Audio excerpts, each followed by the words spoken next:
Salam sejahtera Malaysia, terima kasih kerana menonton video-video dalam channel ini. Sebelum kita mula, jangan lupa untuk tekan tombol subscribe, share, like dan komen. Let's go! Salam sejahtera dan selamat malam. Berita seterusnya bertajuk Hamzah, jangan cari salah saja. Saya pun ada banyak fail. Berita penuh.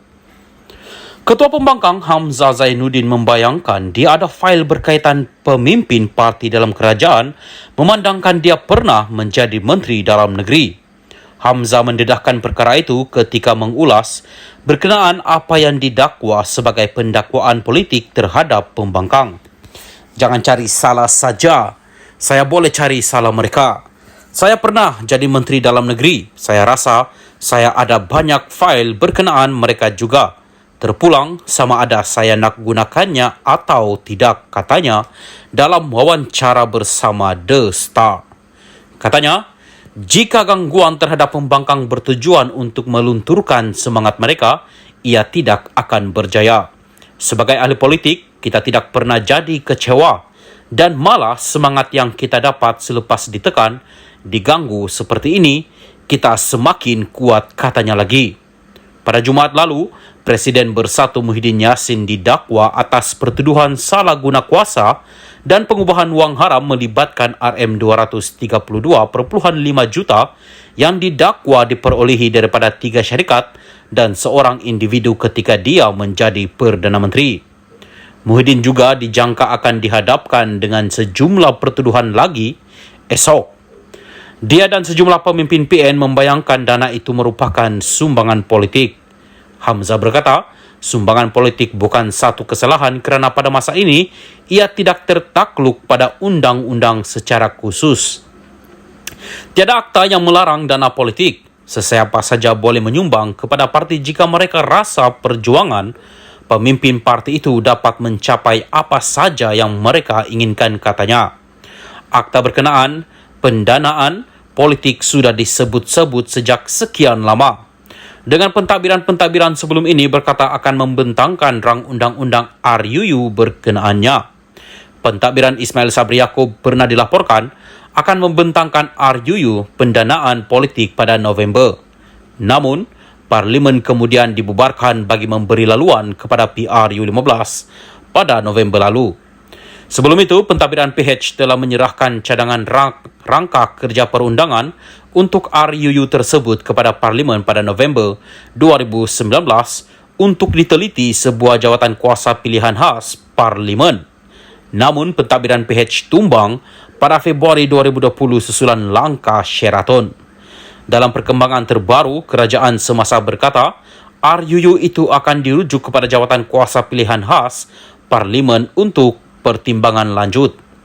Sementara itu, Hamzah berkata dia berharap kerajaan akan mengambil berat peranan pembangkang dan mengadakan libat urus dengan mereka. Kami berjuang untuk rakyat.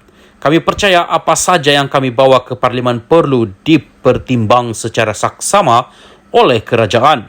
Jika kami rasa kerajaan tidak mendengar kami, maka kami tiada pilihan lain kecuali untuk berbuat sesuatu.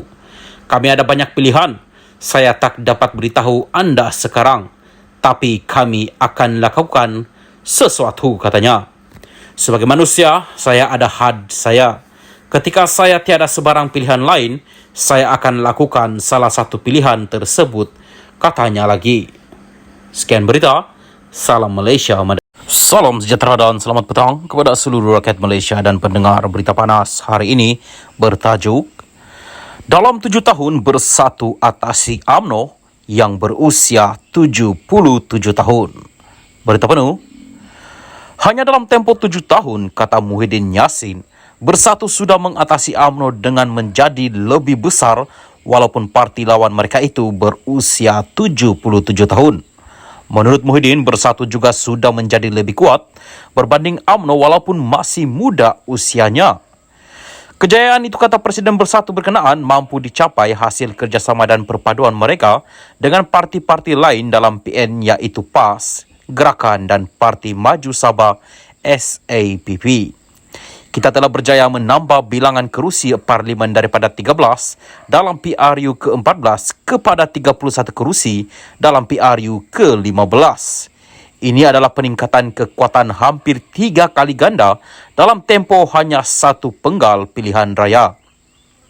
UMNO yang menjadi parti lawan kita pula hanya memenangi 26 kerusi. Kedudukan mereka telah merosot sejak beberapa pilihan raya yang lalu. Sekarang, parti kita lebih besar daripada UMNO. Dalam tempo hanya 7 tahun, Bersatu berjaya mengatasi UMNO yang kini telah menjangkau usia 77 tahun katanya.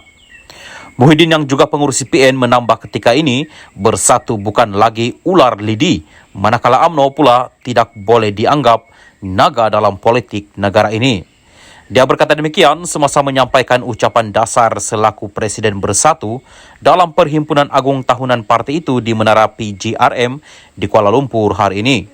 Mengulas lanjut, Muhyiddin berkata, pencapaian Bersatu dan PN itu dilakar kerana terdapat perubahan dalam sikap serta minda rakyat terhadap parti-parti politik. Rakyat, katanya, tidak lagi berfikiran statik atau jumud dalam menyokong sesebuah parti politik. Mereka menilai parti politik berasaskan nilai dan budaya yang dipegang oleh parti, para pemimpin parti dan ahli-ahli parti, katanya. Jelas Muhyiddin, dia juga menjangkakan hayat UMNO kini berada hujung selepas parti itu memilih bekerjasama dengan Pakatan Harapan PH. Malah, Perdana Menteri ke-8 itu juga mendakwa proses kematian UMNO itu berlaku berpunca dari sikap pemimpin tertinggi parti itu sendiri. Muhyiddin yang pernah menjadi timbalan Presiden UMNO sebelum ini dipecat pada Jun 2016 tidak menyebut secara jelas nama individu terbabit, namun dipercayai dia merujuk kepada Presiden UMNO Ahmad Zahid Hamidi.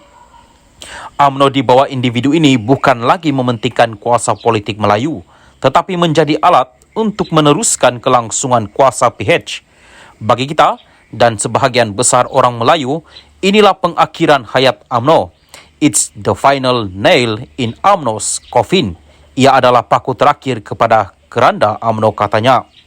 UMNO juga didakwa Muhyiddin kini tidak lagi menjadi parti yang boleh diharapkan untuk menggalas amanah rakyat kerana kedudukannya yang minoriti dalam parti kerajaan. Apalagi yang boleh diharapkan daripada UMNO, soalnya. Menurut Muhyiddin lagi, UMNO lari daripada matlamat perjuangan asal mereka untuk membela nasib orang Melayu kepada membela kedudukan individu tertentu. Demokrasi juga telah mati dalam parti UMNO. Perlembagaan parti dilanggar sebegitu rupa semata-mata untuk menjaga kepentingan seorang individu. Tujuan parti itu juga telah berubah daripada menjaga kepentingan orang Melayu dan Bumiputra kepada menjaga kepentingan individu. Individu ini juga dilindungi oleh pucuk pimpinan kerajaan PH demi kepentingan untuk mempertahankan kuasa PH. Individu ini mesti dipastikan terus menguasai UMNO kerana dengan penguasaan individu ini ke atas UMNO lah PH akan terus berkuasa, katanya lagi. Sekian berita. Salam Malaysia Madani.